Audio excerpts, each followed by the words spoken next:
SEBI grade A పరీక్ష కోసం తయారు చేసిన ఒక రివిజన్ మెటీరియల్ను ఈరోజు మనం కొంచెం లోతుగా చూద్దాం. అయితే ఇది కేవలం ఆ, పరీక్ష కోసమే కాదు. అవును. ఈ ప్రశ్నలన్నీ చూస్తుంటే వ్యాపార ప్రపంచంలో ఉన్న అనిశ్చితిని తగ్గించడానికి, ఒక కంట్రోల్ సాధించడానికి మనుషులు ఎంత ప్రయత్నించారో అనిపిస్తోంది. సరిగ్గా చెప్పారు. ఇదొక ప్రయాణం లాంటిది. ఉద్యోగులను నియంత్రించడం దగ్గర్నుంచి నిర్ణయాలను, మార్కెట్లను, ఆఖరికి షేర్ల విలువను కూడా అదుపు చేయడానికి ఎలాంటి పద్ధతులు కనిపెట్టారో చూడొచ్చు. అవును. ఒకప్పటి యాంత్రిక దృక్పథం నుండి, అంటే మనుషుల్ని యంత్రాల్లా చూడటం నుండి, నేటి మానవ కేంద్రీకృత విధానాల వరకు ఎలా వచ్చామో ఈ ప్రశ్నల ద్వారా మనం అర్థం చేసుకోవచ్చు. ఇది కేవలం సమాచారం కాదు, ఒక ఆలోచనా విధానం. అయితే ఆ ప్రయాణాన్ని మనం మొదటి అడుగు నుండే ప్రారంభిద్దాం. మేనేజ్మెంట్తో మొదలుపెడితే ఇక్కడ ఒక ప్రశ్న ఉంది. ఉద్యోగులు యంత్రాలు మరియు వాటి నిర్వహణ అవసరం. ఈ ఆలోచన ఎవరిది? ఇది వినడానికే చాలా చాలా కఠినంగా ఉంది. అవును, ఈ ఆలోచన రాబర్ట్ ఓవెన్దే. దీన్ని అర్థం చేసుకోవాలంటే మనం పారిశ్రామిక విప్లవ ప్రారంభ రోజులకు వెళ్ళాలి. ఫ్యాక్టరీలు అప్పుడప్పుడే వస్తున్నాయి. ఓకే. అప్పుడు యజమానుల దృష్టిలో ఫ్యాక్టరీలో ఉన్న యంత్రానికి, దాన్ని నడిపే మనిషికి పెద్ద తేడా లేదు. ఒక మెషీన్కి ఆయిల్ వేసి సరిగ్గా చూసుకుంటే అది బాగా పనిచేస్తుంది కదా. అవును, అలాగే. అలాగే కార్మికుల సంక్షేమం చూసుకుంటే వారి ఉత్పాదకత పెరుగుతుంది అనే ఒక యాంత్రికమైన ఆలోచన ఉండేది. ఆగండి, అంటే ఆ రోజుల్లో ఎంప్లాయీ వెల్నెస్ అనేది దయతో వచ్చింది కాదు, కేవలం ఒక యంత్రాన్ని బాగా నడపటానికి ఆయిల్ వేసినంత సింపుల్ లాజిక్ అనమాట. ఖచ్చితంగా. అది కేవలం ఉత్పాదకతను పెంచే ఒక సాధనం అంతే. ఇక్కడి నుండే అసలు మేనేజ్మెంట్ ఆలోచనలు పూర్తిగా మారిపోయాయి. ఆ మార్పుకు కారణమైన వ్యక్తి గురించే మన తర్వాతి ప్రశ్న అనుకుంటా. మానవ సంబంధాల విధానం, హ్యూమన్ రిలేషన్స్ అప్రోచ్ పితామహుడిగా ఎవరినంటారు? ఇది రాబర్ట్ ఓవెన్ ఐడియాకు పూర్తి ఆపోజిట్ కదా. ఆ ఘనత ఎల్టన్ మాయోకు దక్కుతుంది. అతని ప్రయోగాలు, ముఖ్యంగా ఆ హ్యాథోన్ స్టడీస్, మేనేజ్మెంట్ చరిత్రలోనే ఒక మైలురాయి. అవేంటి? వాళ్ళు ఒక ఫ్యాక్టరీలో లైటింగ్ పెంచితే ప్రొడక్టివిటీ పెరుగుతుందా లేదా అని చూడటం మొదలుపెట్టారు. ఆశ్చర్యంగా లైటింగ్ పెంచినా తగ్గించినా రెండింటిలోనూ ఉత్పాదకత పెరిగింది. అదెలా సాధ్యం? లైటింగ్కి పనికి సంబంధం లేదా? సంబంధం ఉంది, కానీ వాళ్ళు అనుకున్నట్టు కాదు. అసలు విషయమేంటంటే, తమను ఎవరో గమనిస్తున్నారు, తమ పనికి ప్రాముఖ్యత ఇస్తున్నారు అనే ఫీలింగ్. ఓ, ఆ అటెన్షన్. ఎగ్జాక్ట్లీ. ఆ అటెన్షన్ వల్లే ఉద్యోగులు మరింత ఉత్సాహంగా పనిచేశారు. వారి మానసిక, సామాజిక అవసరాలు ఉత్పాదకతపై ఎంత ప్రభావం చూపుతాయో మాయో నిరూపించారు. ఇక్కడే మేనేజ్మెంట్లో మానవ అంశానికి ప్రాణం పోసింది. ఒక రకంగా ఓవెన్ హార్డ్వేర్ గురించి మాట్లాడితే, మాయో హ్యూమన్ సాఫ్ట్వేర్ ప్రాముఖ్యతను కనుగొన్నారు. అద్భుతమైన పోలిక. యంత్రం నుండి మనిషి వైపు సాగిన ప్రయాణమిది. మరిప్పుడు ఆధునిక నిర్వహణ సిద్ధాంతాలు, అవి దేనిపై ఎక్కువ దృష్టి పెడతాయి? సంస్థల సంక్లిష్టత, ఉద్యోగులు, లేక సామర్థ్యం? మంచి ప్రశ్న. ఆధునిక సిద్ధాంతాల ప్రత్యేకతే అది. అవి ఈ మూడింటిలో దేనికో ఒకదానికి ప్రాధాన్యత ఇవ్వవు. అంటే అన్నింటినీ కలిపి చూస్తాయా? అవును. నేటి సంస్థలు చాలా సంక్లిష్టంగా ఉంటాయి. వాటిలో పనిచేసే ఉద్యోగుల అవసరాలు వేరు. అదే సమయంలో మార్కెట్లో నిలబడాలంటే ఎఫిషియన్సీ తప్పనిసరి. కాబట్టి ఆధునిక సిద్ధాంతాలు ఈ మూడింటినీ ఒకదానితో ఒకటి ముడిపడిన అంశాలుగా చూస్తాయి. ఈ సమగ్ర దృక్పథమే నేటి మేనేజ్మెంట్కు పునాది. అంటే ఒకేసారి అనేక మీటర్లను సరైన మోతాదులో నొక్కుతూ బ్యాలెన్స్ చేయడం లాంటిది. ఇప్పుడు మనం ఈ నియంత్రణలో భాగమైన వ్యూహాల గురించి మాట్లాడుకుందాం. కొన్ని కంపెనీలు తక్కువ ధరకే అమ్ముతాయి. కానీ యాపిల్ లాంటి కంపెనీలు మాత్రం ధర పెంచుకుంటూనే పోతాయి, అయినా జనం కొంటారు. దీని వెనుకున్న మ్యాజిక్ ఏంటి? దాన్ని డిఫరెన్షియేషన్ స్ట్రాటజీ అంటారు. అంటే కంపెనీ తన ఉత్పత్తిని మార్కెట్లో ఉన్న మిగతా వాటికంటే భిన్నంగా, ప్రత్యేకంగా చూపించడానికి ప్రయత్నిస్తోంది. అది డిజైన్ కావచ్చు, టెక్నాలజీ కావచ్చు, బ్రాండ్ ఇమేజ్ కావచ్చు. యాపిల్ విషయంలో అన్నీ అవే. కరెక్ట్. అందుకే వినియోగదారులు ఎక్కువ ధర చెల్లించడానికి కూడా వెనుకాడరు. అంటే ధరల యుద్ధం నుండి బయటపడి తమకంటూ ఒక ప్రత్యేక సామ్రాజ్యాన్ని కట్టుకోవడమన్నమాట. మరి మిగతా వ్యూహాలు? దీనికి పూర్తి వ్యతిరేకమైనది కాస్ట్ లీడర్షిప్ స్ట్రాటజీ. సాధ్యమైనంత తక్కువ ఖర్చుతో ఉత్పత్తి చేసి తక్కువ ధరకే అమ్మడం. ఉదాహరణకు మన డీమార్ట్ లాంటివి. ఓకే. ఇక మూడోది ఫోకస్ స్ట్రాటజీ. ఇందులో మొత్తం మార్కెట్ను కాకుండా ఒక చిన్న విభాగాన్ని, ఒక నీష్ మార్కెట్ను టార్గెట్ చేస్తారన్నమాట. స్పష్టంగా అర్థమైంది. ఇక వ్యూహాలు అమలు చేయాలంటే సరైన నిర్ణయాలు తీసుకోవాలి. ఇక్కడే బౌండెడ్ రేషనాలిటీ అనే భావన వస్తుంది. దీన్ని హెర్బర్ట్ సైమన్ ప్రతిపాదించారు. ఈ పదం కొంచెం కష్టంగా ఉంది. దీని అర్థమేంటి? ఇది చాలా ప్రాక్టికల్ కాన్సెప్ట్. సాంప్రదాయ ఆర్థికవేత్తలు ఏమంటారంటే, మనుషులు ఎప్పుడూ పూర్తి హేతుబద్ధంగా, అంటే తమకు అత్యంత లాభదాయకమైన బెస్ట్ నిర్ణయం తీసుకుంటారని నమ్ముతారు. కానీ అది జరగదు. అదే సైమన్ చెప్పారు, అది పుస్తకాలలోనే సాధ్యం, నిజ జీవితంలో కాదు అన్నారు. ఆయన ప్రకారం ఒక మేనేజర్కు నిర్ణయం తీసుకోవడానికి కావలసిన పూర్తి సమాచారం ఉండదు, దాన్ని విశ్లేషించడానికి టైం ఉండదు, మన మెదడుపు కూడా కొన్ని పరిమితులుంటాయి. అంటే మనం ఎప్పుడూ 100% పర్ఫెక్ట్ డెసిషన్ కోసం వెతకడం అనవసరమంటారా? గుడ్ ఇనఫ్ అనేది పర్ఫెక్ట్ కంటే బెటరేమో, ముఖ్యంగా బిజినెస్ ప్రపంచంలో. ఖచ్చితంగా సైమన్ చెప్పింది అదే. నిర్వాహకులు అందుబాటులో ఉన్న సమాచారంతో తమకు సంతృప్తికరమైన సాటిస్ఫాక్టరీ నిర్ణయానికే వస్తారు, అంతేకాని అత్యుత్తమ ఆప్టిమల్ నిర్ణయానికి కాదు. అందుకే దీన్ని పరిమిత హేతుబద్ధత అంటారు. ఈ గందరగోళాన్ని తగ్గించడానికేనేమో స్టూవర్ట్ ప్యూ యొక్క డెసిషన్ మ్యాట్రిక్స్ లాంటి టూల్స్ వచ్చాయి. ఇది ఎలా పనిచేస్తుంది? సింపుల్గా చూద్దాం. మీరొక కొత్త ఫోన్ కొనాలి. ఐఫోన్, శాంసంగ్, వన్ప్లస్ 3 ఆప్షన్స్ ఉన్నాయి. మీకు కెమెరా, బ్యాటరీ, ధర ముఖ్యం. ఇప్పుడు మీరు ప్రతి ఫోన్కు ఈ మూడింట్లో స్కోర్ ఇస్తారు. ఈ మ్యాట్రిక్స్ ఏం చేస్తుందంటే, మీ ప్రాధాన్యతలను బట్టి ఏది బెస్ట్ ఓవరాల్ డీల్ అని ఒక నంబర్తో చూపిస్తుంది. అంటే మన ఎమోషన్స్ని పక్కనబెట్టి లాజికల్గా ఆలోచించడానికి హెల్ప్ చేస్తుంది. అవును, గందరగోళాన్ని తగ్గించి తర్కానికి ప్రాధాన్యత ఇస్తుంది. అద్భుతం. ఇప్పుడు మనం సంస్థల నిర్మాణం లోపలికి వెళ్దాం.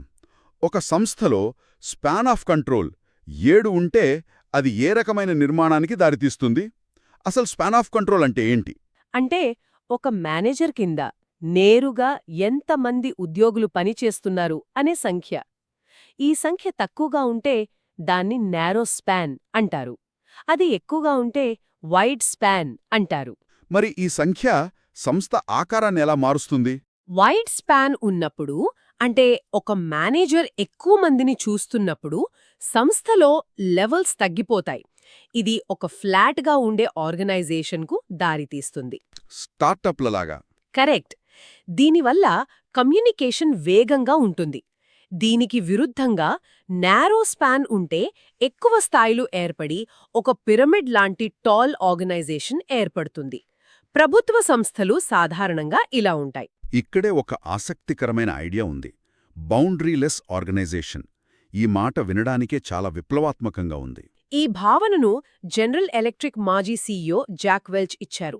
ఆయన ప్రకారం సాంప్రదాయ సంస్థలలో అడ్డుగోడలుంటాయి, మార్కెటింగ్ డిపార్ట్మెంట్కు, ఫైనాన్స్ డిపార్ట్మెంట్కు మధ్య, ఒకటి మేనేజర్లకు, ఉద్యోగులకు మధ్య, అవును, కంపెనీకి, కస్టమర్లకు మధ్య కూడా. ఈ గోడల వల్లే సమాచారం నెమ్మదిగా వెళ్తుంది, నిర్ణయాలు ఆలస్యమవుతాయి. కానీ ఈ బౌండరీలెస్ ఐడియా వినడానికి బాగున్నా ఇది ఆచరణలో సాధ్యమేనా? డిపార్ట్మెంటుల మధ్య గోడలు తీసేస్తే గందరగోళం రాదా? మీ సందేహం సరైనదే. ఇది చాలా కష్టం. దీనికి కేవలం గోడలు తీసేయడమే కాదు, విపరీతమైన నమ్మకం, పారదర్శకత అవసరం. అందరూ ఒకే లక్ష్యం కోసం పనిచేస్తున్నప్పుడు ఈ డిపార్ట్మెంట్ గోడలు వాటంతటవే ప్రాముఖ్యతను కోల్పోతాయన్నమాట. అంటే ఇదొక నిర్మాణం కంటే ఒక కల్చర్కు సంబంధించిన విషయం. ఇక మానవ వనరుల విషయానికొస్తే హెచ్ఆర్డీ గురించి సరైన స్టేట్మెంట్ ఏది? ఇది కేవలం హెచ్ఆర్ డిపార్ట్మెంట్ పనేనా? అస్సలు కాదు. నిజానికి హెచ్ఆర్డీ అనేది సంస్థలోని మేనేజర్లందరి బాధ్యత. ఎందుకు? ఎందుకంటే ఒక టీంలోని ఉద్యోగుల బలాలు, బలహీనతలు వారి తక్షణ మేనేజర్కే బాగా తెలుస్తాయి కదా. హెచ్ఆర్ డిపార్ట్మెంట్ ఒక సిస్టమ్ ఇస్తుంది, కానీ దాన్ని వాడి టీమును డెవలప్ చేయాల్సిన బాధ్యత ప్రతి మేనేజర్ పైన ఉంటుంది. అర్థమైంది. ఇక చివరిగా సామూహిక బేరసారాలు అంటే కలెక్టివ్ బార్గెనింగ్. ఇందులో జీరో సమ్ నెగోషియేషన్ అని దేనిని అంటారు? దానిని డిస్ట్రిబ్యూటివ్ బార్గెనింగ్ అంటారు. జీరో సమ్ అంటే గెలుపు ఓటమి పద్ధతిలో ఉంటుంది. ఒక కేక్ను ఇద్దరు పంచుకోవాలి అనుకుందాం. ఒకరికి ఎక్కువ వస్తే మరొకరికి ఖచ్చితంగా తక్కువ వస్తుంది. ఒకరి గెలుపు ఇంకొకరి ఓటమేనమాట. అవును. జీతాల పెంపుపై యాజమాన్యం మరియు కార్మిక సంఘాల మధ్య జరిగే చర్చలు దీనికి మంచి ఉదాహరణ. ఓకే. నిర్వహణలో నిర్మాణం, వ్యూహాలు అన్నీ కంపెనీ ఆరోగ్యాన్ని కాపాడితే ఏ కంపెనీకైనా ప్రాణం పోసేది నిధులు. ఇప్పుడు మనం ఫైనాన్స్ ప్రపంచంలోకి వెళ్దాం. కంపెనీలు ఈ డబ్బుని అసలు ఎలా సంపాదిస్తాయి? దానికి ప్రధాన వేదిక ప్రైమరీ మార్కెట్. ఇక్కడే కంపెనీలు మొదటిసారిగా సెక్యూరిటీలను అంటే షేర్లు, బాండ్లను జారీ చేసి నేరుగా పెట్టుబడిదారుల నుండి నిధులను సేకరిస్తాయి. ఇందులో ఏ ఏ పద్ధతులుంటాయి?